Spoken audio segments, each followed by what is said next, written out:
Welcome to the Propreneur Podcast, where we help practice owners become better entrepreneurs. I'm your host, Dino Watt.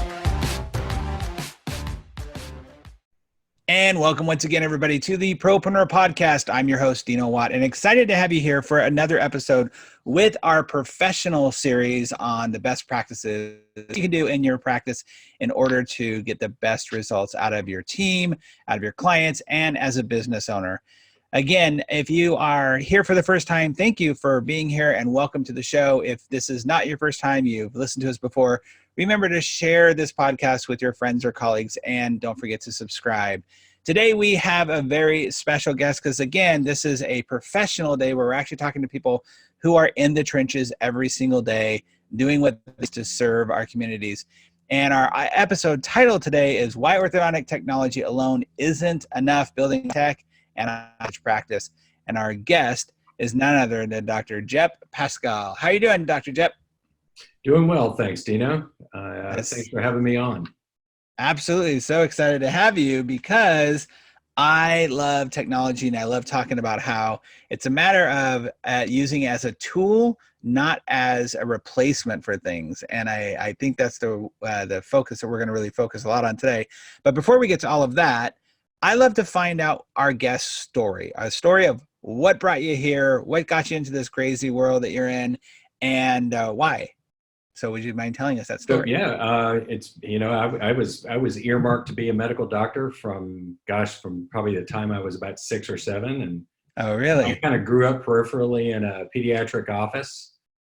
Literally would get off the school bus. My mother was an RN at a pediatrician's office. And wow. I mean, I grew up in the time when you had a lab in the pediatrician's office, you had an x-ray machine in their office. And I mean, I was doing blood auger and samples and taking x-rays in my own hand. I mean, back when I was 7.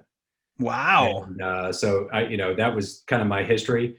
It's weird, we've got this whole COVID-19 thing going on as we speak, right? Yes. And I literally have memories of my mother intentionally putting me in the waiting room when somebody had chicken pox. Right. Yeah. Because for those of you who are younger than I am, I'm 53.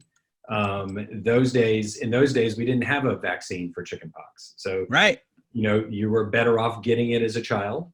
And so I hadn't had it, so my mom dosed me, Yeah, that's the same with me. I remember when the neighbor had it, and it was like, okay, all the kids, let's get together and play, because all the parents wanted us all to get it. Yeah. We literally used to call them chickenpox parties. Yeah, yep.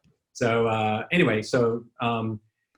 I went on matriculating through high school, I was destined to be a medical doctor. I mean, I loved it. But the funny thing is when I got to my kind of sophomore year in medical school and into my junior year, and I had basically got the dreaded mononucleosis. So I had a protracted period of time where I was kind of isolated and around that medical environment and sick people and this, that, and the other. And then a good friend of mine got appendicitis when I was a junior in college. And she had about a week of time where she was in the hospital. And so I was going into the hospital a good bit to visit her and all that stuff. And she had some complications. And all of a sudden I woke up one day and I realized I don't particularly enjoy being around sick people all the time. I enjoyed I really enjoyed the kind of the technical and the puzzle part. Mm-hmm. But I didn't find myself enjoying the sick people part, And so as I think back to that, that's what my dilemma was. So I started retracting a little bit and kind of looking out what else was on the landscape. Ironically, my dentist had told me a couple years prior, don't ever go into dentistry because the golden years are over. Oh, really? Yeah, flat out. So fast forward a couple years, I decided to go to dental school, and day one in dental school, I was earmarked to be a prosthodontist and in dentistry. And that's another story in and of itself. But at my 4 years in dental school, I pretty much did everything necessary to go into prosthodontics. And then I went into prosthodontics and actually graduated as a prosthodontist. And then during my pros career, I went to San Antonio, University of Texas Health and Science Center in San Antonio. And during my time there, they had a focused general practice residency in the hospital. And I was treating a lot of sick patients as a prosthodontist. So I did an additional 12 months in a GPR there to learn how to treat medically compromised patients. And that ended up being great. Then I graduated from there, moved to Atlanta, Georgia, practiced prosthodontics for about 5 years. And at about year 3.5 or 4, I figured out that I didn't like the whole thing of prosthodontics. I loved the puzzle, but again, I screwed up. See, I'm a school of hard knocks. I never learned my lessons, right? So I figured out the puzzle that destined to repeat it. I love the puzzle, but I figured out that I wasn't really liking the lifestyle of working all day. And if you want to be a really good prosthodontist, you have to handle the lab component, and that requires being in the lab till late at night, until you're at a certain point where you can afford a lab technician. Mm-hmm. Then after that, I realized that maybe this wasn't the right field for me. So I started looking out. I actually thought about dropping out of dentistry altogether. Wow. And, and going into the technical side and doing networking and things like that. Because at that time, this is early 2000s, network specific issues and computer management hadn't really cropped up in the healthcare field yet. Right. But I had a good friend of mine that was an orthodontist. And he didn't realize that I was looking around at this point. And without me even prodding him, he was like, you need to be an orthodontist, because we were doing a lot of patient care in conjunction with one another. And he sort of knew how I thought. So I turned around and started looking into it, found out I loved it, and I have never looked back. How many years ago was that? That was 2002 when I went in. Actually, when all that conversation happened was 2000. So 2002, I got accepted into an ortho program, University of Rochester, Eastman Dental Center, mm-hmm. And went up there for 2 years, had a phenomenal time and a phenomenal education. Got out in 2004 as an older orthodontist, and went seasoned. Back in. Yes, seasoned, yes. No, not seasoned orthodontist, but a seasoned dentist. That's right, seasoned. And when it came back out in 2004, and had every intention of going back to Atlanta, Georgia, where I was a prosthodontist. And during that time, my wife and mine's goals changed. We went into the ortho program with a 3-month-old and came out with a 2-year 3-month-old and a about 6-month-old. And our goals had changed, and we decided to downshift and move out into a more rural community, Madison, Georgia. And we've been here ever since. So in 2004, we started out here, and we now have 2 practices, one in Madison, Georgia, one in Lake Oconee area of Georgia, which is a lake/retirement community that has grown up over the last 15 years. And so that's kind of my story, my history. Well, I always find it fascinating. I've had it a couple times on the show, even some clients of mine in the past who had a career that they had, went to school for and had started. And then at one point thought, I want to shift things up a little bit. Maybe I'm not in love with this thing. Some of them were complete changes, like from engineering to orthodontics or something like that. Or others have been within the profession, if you will, and then made a shift inside that profession. One of the things that I find interesting is number one, I find it fascinating that people shift like that, especially I think in our generation, our era. I'm 47. You said 53 earlier. Like in that era, sometimes we did kind of have that idea where when you started something, that's just what you did for the rest of your life, right? Yep. And so having the courage to shift that, first of all, is a big deal. But I'm always very interested in how first career has now affected the current career, or if it's the third career, whatever. And the eyes that you're able to see it a little differently. You know what I mean by your eyes? Like you have you have a different set of eyes that you see things through. So how did your prosthodontic work, how does it affect what you do now? It's interesting on a technical side of things, and I know all of your audience isn't dentists, but or aren't dentists, but for the dentist out there, they'll definitely appreciate this. As an orthodontist, occlusion, or the way somebody's bite comes together, is a very dynamic situation as an orthodontist. But in dentistry, we're taught that is a very static situation. Okay. So, someone's bite, the way their teeth comes together, we're taught that is a pretty static scenario that you treat to whatever the patient presents with. Right. An orthodontist is actually taught the exact opposite. We're taught it is a dynamic situation. So, you can kind of, in a construction aspect, you can say, well, you've got the basement of the house. Any changes you make, you have to make those changes in relation to the basement. Right. The orthodontist literally moves the basement. Sure. And so, but however, having said that, there are biologic realities that we have to operate within. Right. So from the technical aspect, I have a really firm appreciation for what the general dentist and what, the restorative dentist has to deal with after I'm done. Right. And so that intimate relationship is very sound in my mindset. But having said that, I also look at cases that a dentist will bring to me, or that even a traditional orthodontist will look at, that we all have our assumptions. I love the saying, you don't know what you don't know. Right. And well, my envelope, because of my previous life, I know a little bit different than what a lot of people don't know. So, there's always ways to get around stuff on our patients. That's awesome. The other nice thing is the business aspect is interesting. Orthodontist, one of the things that makes orthodontics from a business perspective so appealing is that because of the nature of what we do, we have patients pay us out over 2 and 3 years. Right. So we have almost these serial annuities built into our practice. So that even if we have a down month, you've got a lot of patients that are still paying you out for either current or previous treatment. Right. So, you may have a down month in production, but your income is going to remain pretty stable. Whereas dentistry, at least the way that we're taught to practice, and I think most of my peers are still this way, it's pretty much fee for service. So if you have a down month, it's going to be a down month.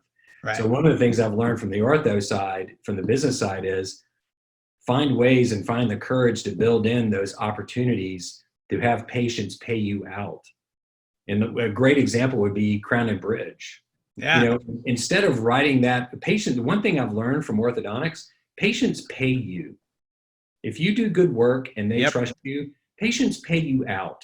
Like we extend courtesy. I'll get a patient done in 12 months. They may pay me out over 36. Yeah. Right. And by and large, they pay you. And there was someone, sorry to interrupt you. There was someone I was talking to before who was like, look, if I were to go, he goes, yeah, there are going to be the people. He was talking about extending payments beyond treatment, far beyond treatment even.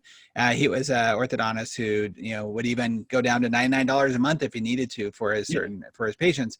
And he said, look, if I were to go to Vegas and I were to gamble and I knew that, 97% of the time I win, but 3 times lose. And he goes, that's about our average, about 3% failure rate, meaning 3% of people who actually would stop paying us. That was his at that time.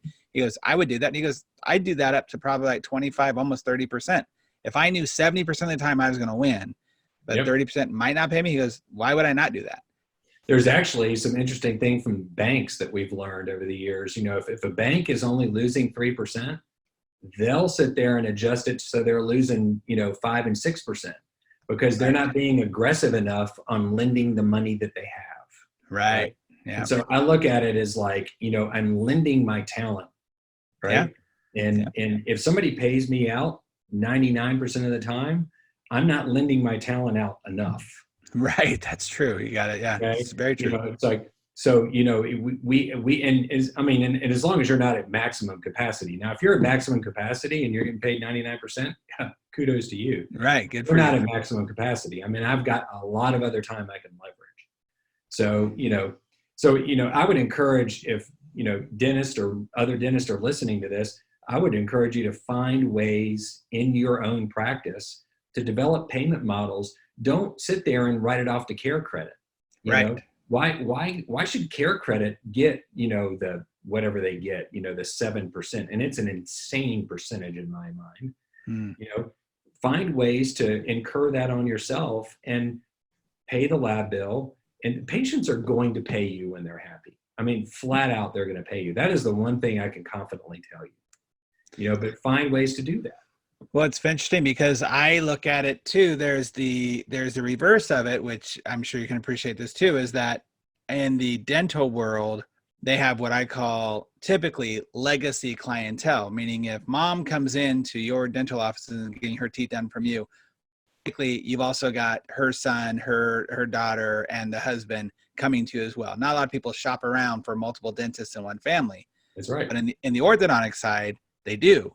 Yep. And oftentimes they will shop around. So we have to, in the ortho world, have to look at how can we become more dental in that space of how do we create such an experience and an opportunity and a reason for people to become our legacy clients, to where we don't have to prove ourselves with every child, but it's just a given that if junior comes, mom's coming, little Sally's coming too, that we're getting the whole family as clients the same way a dentist does. And how do you create that desire and want between it? So there's a lot of things I think we can learn from both angles. Yeah. Chiropractic the same way, and everybody who is in a private practice, that you're all in the same boat, having to find the clients that will become legacy clients, finding better ways to have people pay you out and have that, as you said, the annuity that's there. Yep. It's important. That's awesome. Well, thank you for sharing that story with us. I always love digging into people's stories because it tells me so much about them and their journey. And I think it's what people, when they're listening to shows like this, can relate to, or at least want to relate to certain parts of that journey.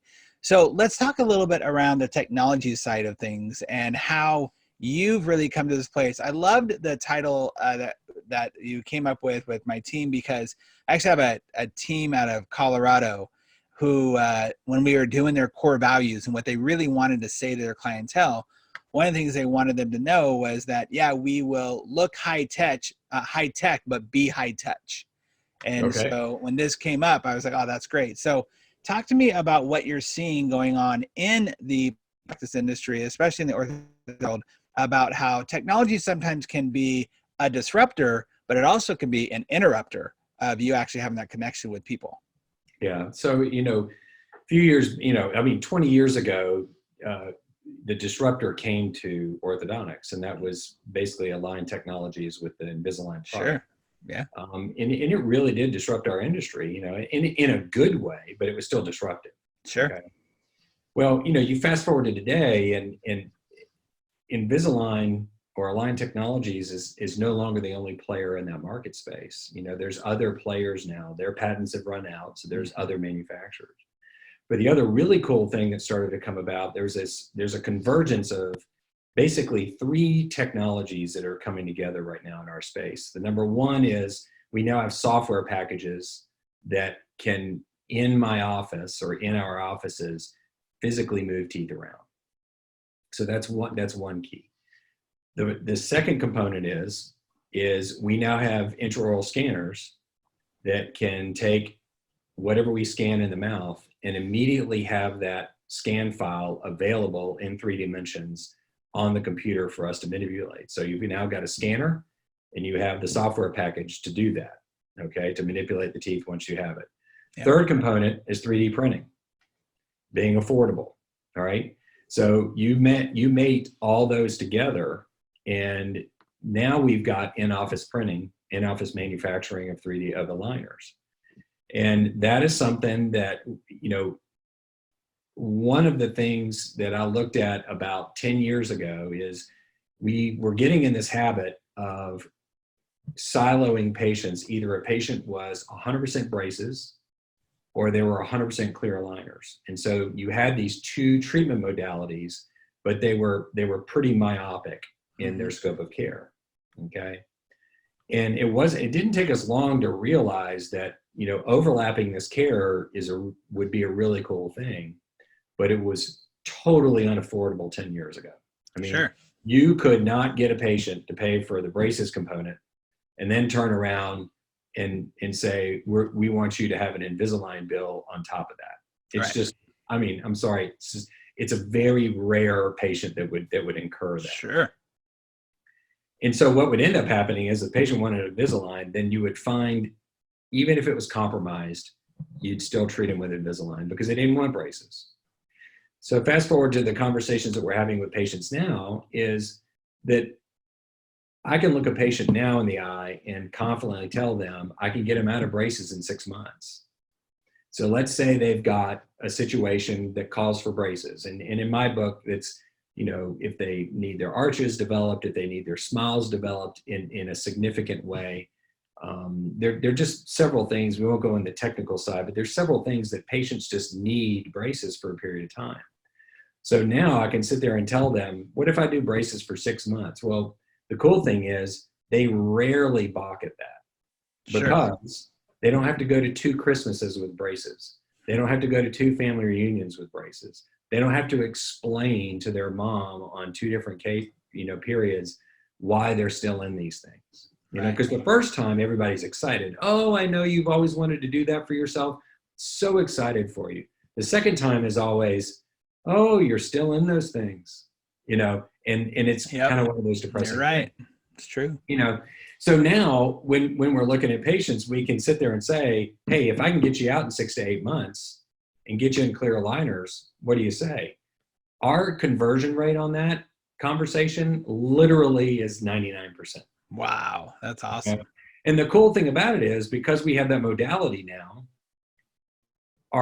we're doing what braces do best, and we're doing what aligners do best. Yep. And we're treating the patient the best we possibly can. Yep.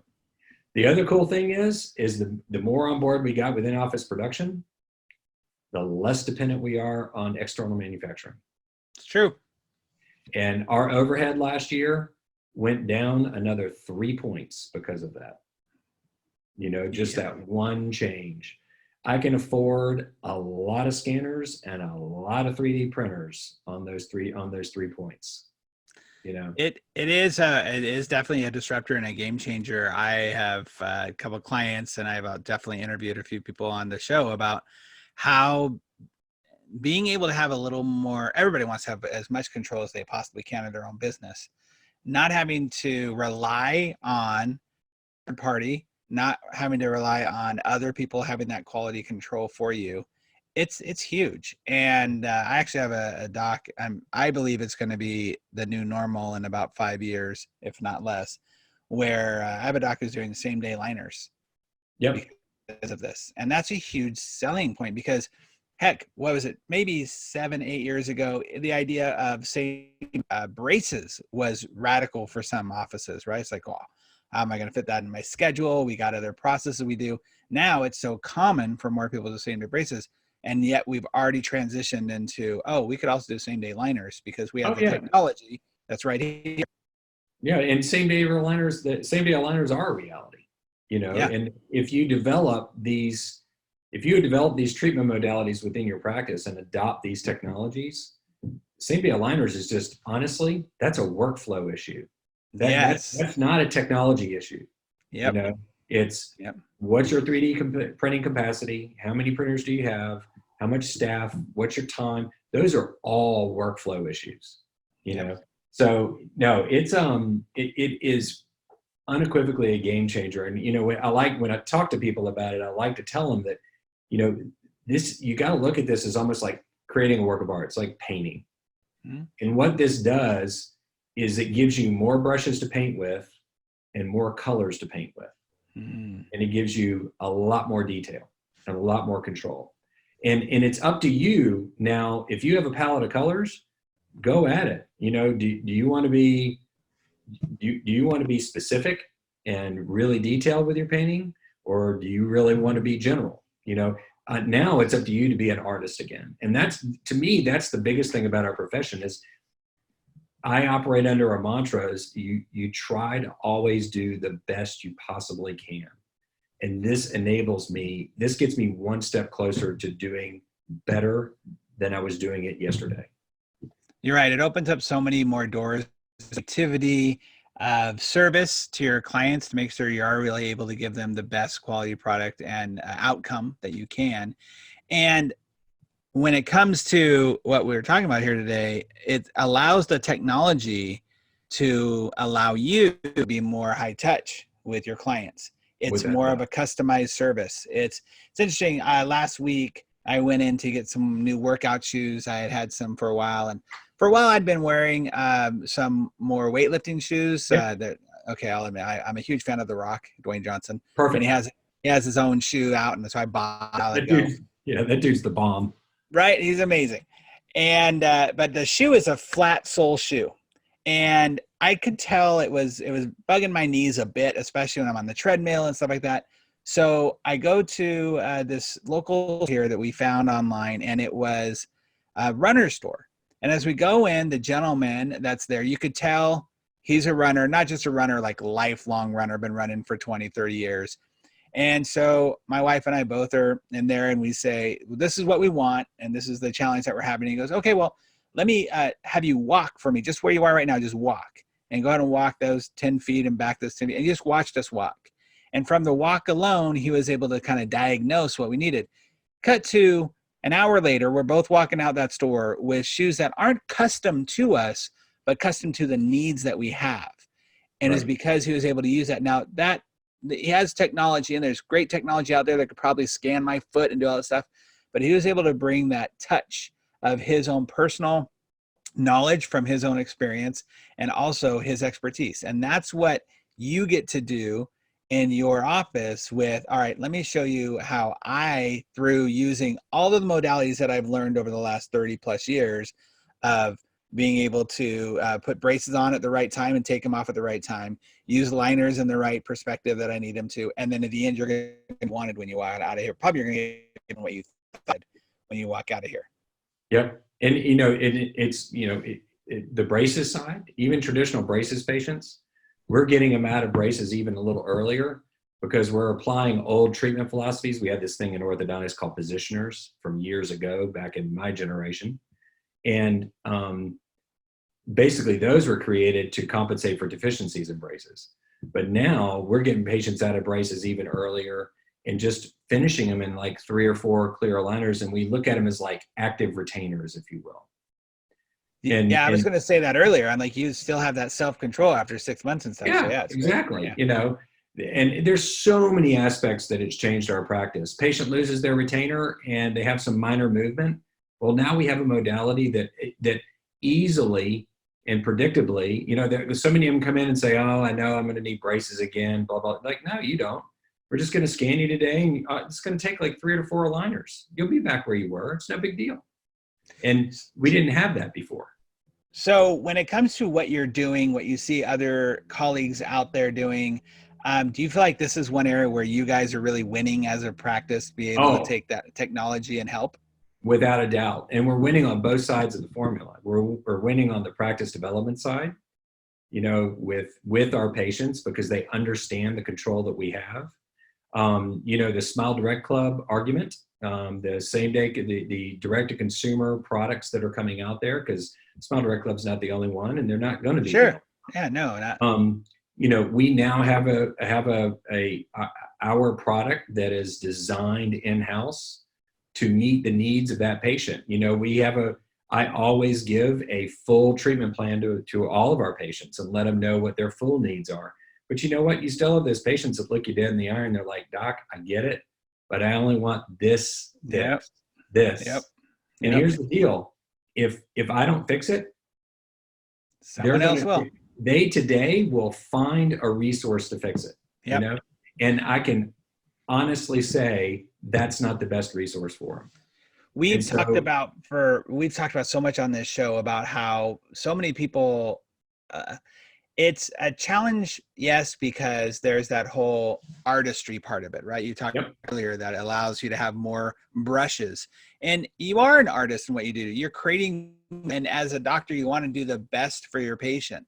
But there's a fact of the matter is you want to help them at all or not at all. Like, because you might get to help them only 10, 15, 20% because that's what they want is just those front 4 straightened out. And you wish you could do more. And that's great to have that intention. But like you said, if you don't do it, they're going to go to somebody else. And are you really serving them if you're not willing to give them what they want there? Well, and we sort of, I sort of have adapted this thing a little bit different in the sense that I look at it as an opportunity to start a relationship with that person. Yes, exactly. And, it's like, let's say this year they only want to straighten that tooth. That's right. You know, awesome. But we've initiated a relationship with them. We manage them through that. They all of a sudden find out, hey, this isn't as impactful as I thought it was going to be on my life.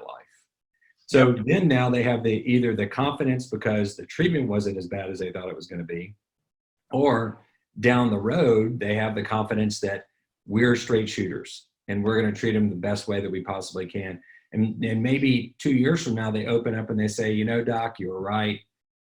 I really want to pursue full treatment. Fine. They want to upgrade it.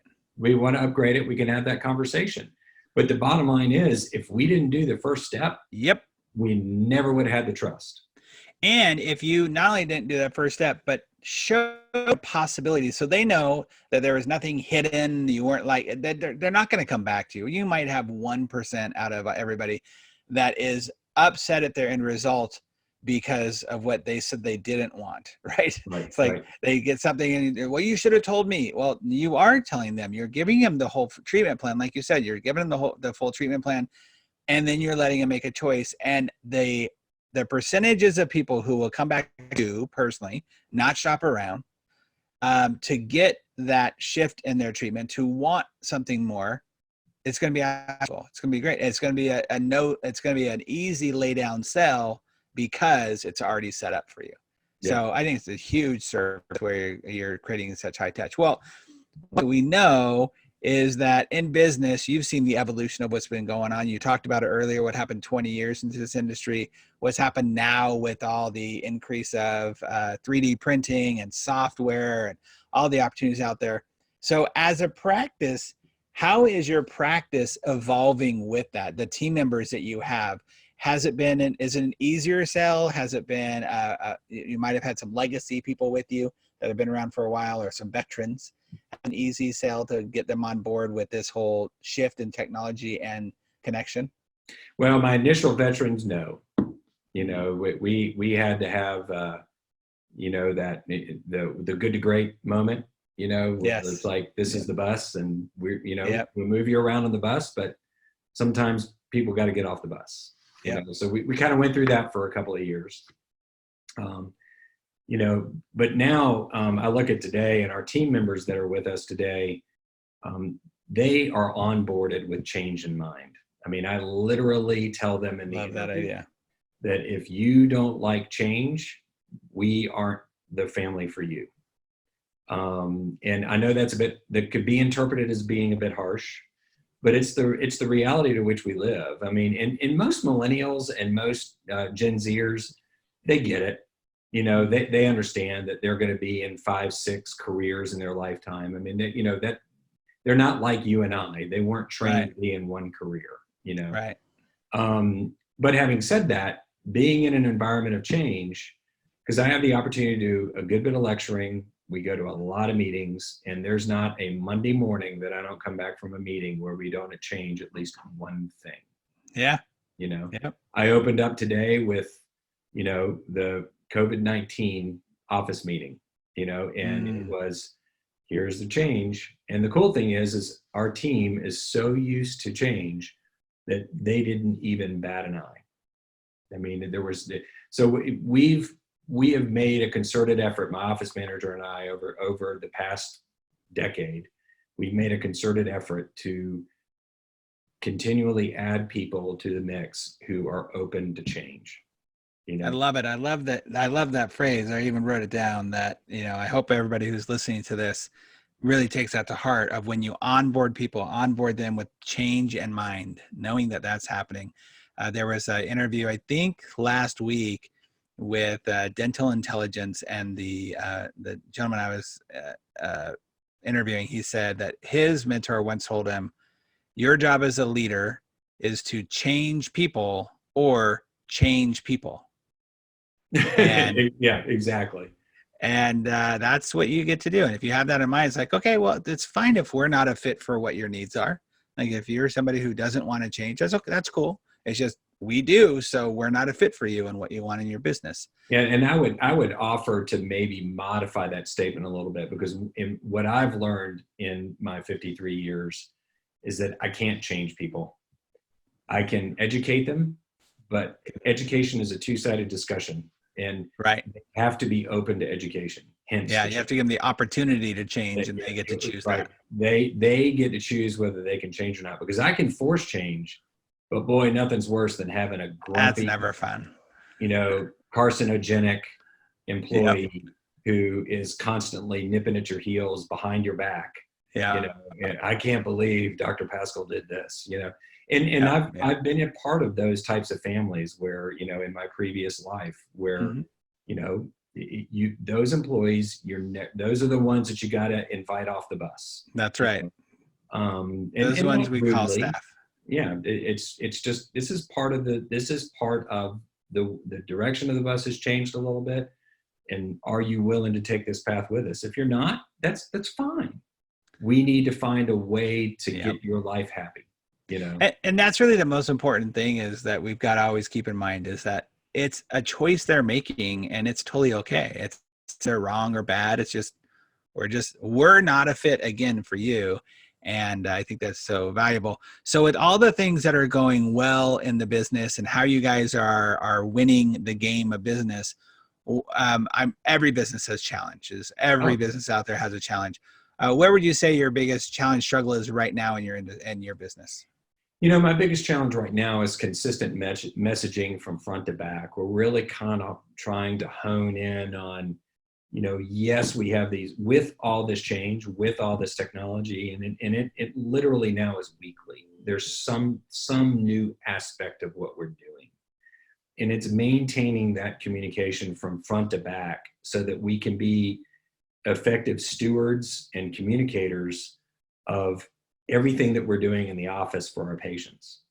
And that internal communication and messaging is probably our biggest consistent advantage, or not advantage, challenge. Because honestly, we don't have, we're not a Fortune 500 company, Sure. right? I don't have a staff of 50. Right. I can't have a change management specialist. Right. So, and I don't have time to be I have to be an orthodontist. Right. So solo practitioner, 2 locations, limited resources, and time as a resource. Mm-hmm. And so that's my biggest challenge is, we try to get through it, but it's our biggest challenge. What have you done in the past to try to fix that? In the past, for the most part, it's been constant conversation with the staff. I try to tackle, 1 or 2 things in morning huddles to maintain that consistency. We do a lot of communication. Having our standing office meetings, having our standing administrative meetings, standard, standing management meetings. I'll tell you, one of the things we onboarded 4 years ago, in our case, it was a website called basecamp.com, but yes, it can be any messaging type of system. But that did me a world of good as far as tackling tasks and projects and management, getting that global perspective of what needed to be done. Yeah, I often recommend that, where you're looking at Basecamp or Asana or Trello or any of those that can give everybody an outlook of what's happening right now. Smart Sheets is another one that's there, where you can have that communication between all departments. And here's just a simple fact is that what I found anyway, in any business, whether it be small or big, the fact of the matter is communication is communication because we have to communicate it, and we have a consistent basis, and we have to be willing to repeat. We have to be willing to manage those differences of those people, and know that it's everybody's responsibility to have that conversation with one another, front to back, side to side, whatever it is, being able to have that. And the best thing any practice can do is to train on how to have the crucial conversations. I love Brene Brown's idea of rumbling, willing to rumble with one another. Got to be in the arena. Yeah, right. And know that everyone's there to help elevate everyone else. No one's in our team to sabotage anybody else. Where they're just trying to give the best possible can to everybody else. So when you come in with that in mind, it makes it a lot different. Well, that's great. The reason why we love to point out challenges, of course, is to let everybody listening know that, look, business is a constant evolution, and it's a constant way to figure out problem solving and and no one's going to have this perfect every time, all the time. Things come up. Black swans happen, just like what's happening right now, right in Oh, our heck world yeah. with coronavirus. And so you never know what's going to come up, and it's a matter of just being able to roll with those punches and keep a positive outlook and know that we are all in this game together, and we're only going to win or lose as a team. So let's be one. So Yeah. thank you for sharing that. I really appreciate that. We've come to a part in our show where we answer the 6 questions that are kind of rapid fire, off the top of your head questions. Are you willing to play? Let's go for it. All right. What's the one thing that you wish that they would have taught you back in school? Probably more business. That was the biggest thing. I mean, I think schools today are doing a better job of that, but really and truly, in 2 areas of business: management and marketing. Yeah. I wish I had, and I'm not talking methodologies, more core philosophies. Right. The methodologies tend to change, the channels have changed, Sure. especially in my years. But the biggest is management and marketing. Those are 2 big things. That all the daily stuff I was taught in dental school, quite honestly, I don't even think about that stuff anymore. I mean, it just comes naturally. Sure. It's automatic, and but the things that I have to think on and struggle, and the stuff I take home at night, it really comes down to, what's the balance sheet? How do I manage my expenses? So I guess the finance would be a part of it too. Sure. Handling HR issues and concerns. How am I going to handle this marketing campaign? Yep. All of those things. And so I think, from a holistic standpoint, it really is the business side. As a matter of fact, if I had the dental students listening to this, or if a dentist with a son or daughter that's currently in college, I would really recommend being a business major or an econ major or a marketing major. I mean, get your science cores out of the way, but focus on the things you are not going to get in dental school, or even medical school for that matter, Yep.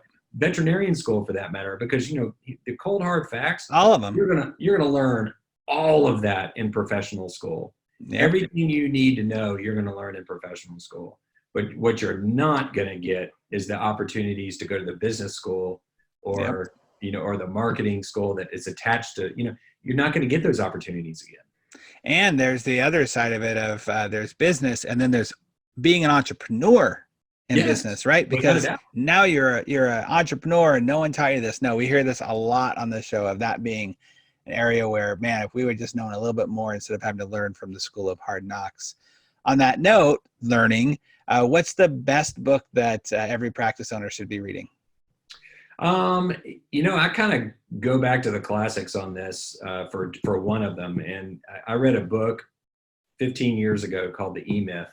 Yes. And I think it's been rewritten to The E-Myth Revisited. Yep.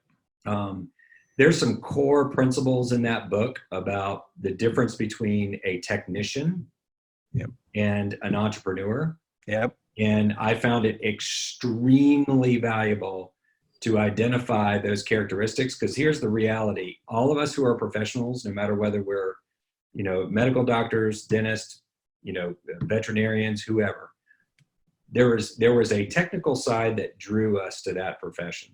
And it's really easy to bury ourselves into what we're comfortable doing and being.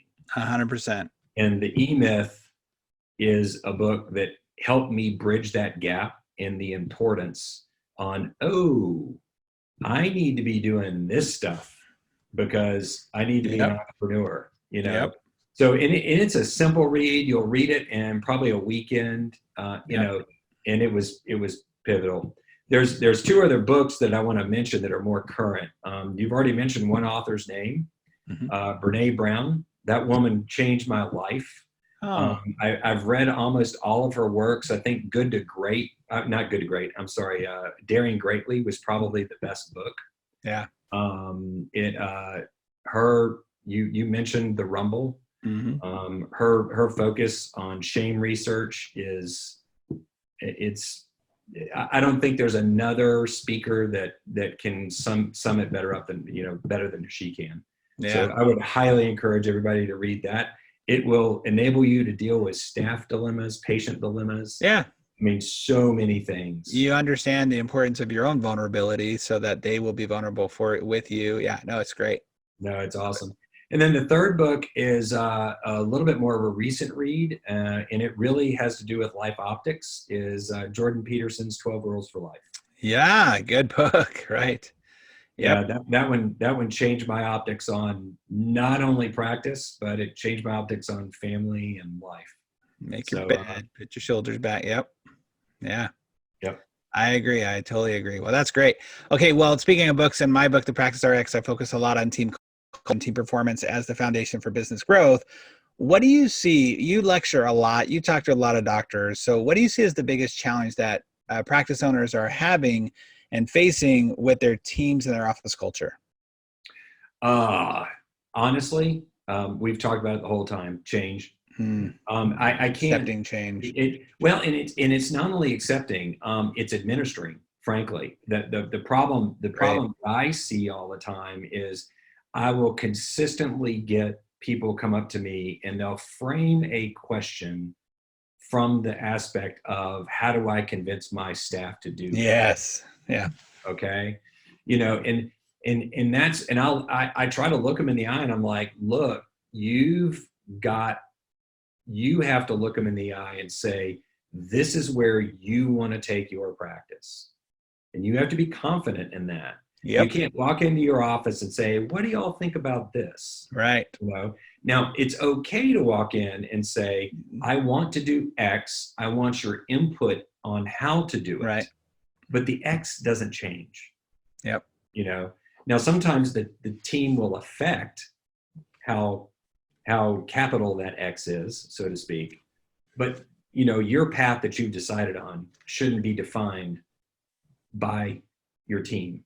Now, how you walk that path, that can be defined by the team. It's so funny you say that, because I was just reading something today where someone was talking about this, and I wrote down, I was inspired by what they said. So I wrote down the power of your vision when times are tough. Oh, sorry. Speaking of the power of your vision when times are tough, having a vision allows you to keep a vision even when the plan needs to change on how to get there. Without a doubt. Yeah. Without a doubt. And that's just, with the technology aspect, you have a vision that you're putting together. And I mean, we've literally created on our own our internal workflows for delivering our in-office manufacturing of aligners, design and manufacturing of aligners. Now, I've done that with professional help with my other peers that are also doing the same thing. We were constantly sharing. Yeah. But it still doesn't change the vision. It still doesn't change the reality. The X is still the spot. Absolutely. It's still the flag on top of the mountain that we're headed there. That's right. And we're headed so true. All right. So sometimes people want to reach out and get to find out more about you, maybe have you come out and lecture. What's the best way that people can reach out to you? You can always reach out to me via my website, PaschalOrthodontics.com. Feel free to use my email, Jep, J-E-P, @PaschalOrtho.com. Awesome. I'm also on Twitter @JEPaschal, P-A-S-C-H-A-L. So J-E-P-A-S-C-H-A-L. And honestly, it really and truly just email me. Feel free to email me anytime. I personally, that comes right to my phone, and I'll get to you as soon as I can. We'll put all of that in the show notes to make sure people can reach out to you that way too as well. So last two questions are, what's the best advice that you've ever received in life or in business? It's just a pebble in the road. Meaning that no matter what you're looking at, no matter how big it seems, it's just a pebble in the road on life. So apropos for right now. Oh, it's very apropos right now. Yeah. It really is. But yeah, I would say that's probably the best advice I've ever gotten, because you are always met with issues, and some of them are very significant issues at that moment. Yeah. When you look at it in the scope of your life, it ends up being just a pebble in the road. The important thing is don't make it into a boulder, because you got to get over it, Or even worse, don't turn it into a boulder that you put a chain on and chain that around your legs. And So you carry it can't with you go for the anywhere. rest of your life.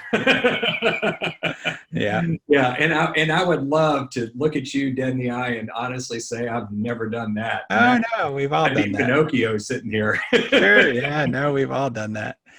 Last question. What's the best resource tool that you've used to grow your practice? The best what tool? Resource or tool? To grow my practice, mentorship.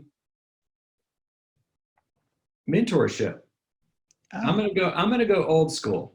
nice. I really am. Mentorship. There are so many attempts these days at being a technological one-hit wonder, and you would think that me of all people, after our discussion today, would point to some technology. Sure. And I would say Basecamp is Basecamp's probably a pretty significant tool that we use, but undeniably, getting good mentors, and there's a plural there. Yep. I have a business mentor that I go to, that I talk to probably once a week. I have several professional mentors, that I talk to. I'm a part of several Facebook groups. Obviously we all have these closed off professional Facebook groups, Sure.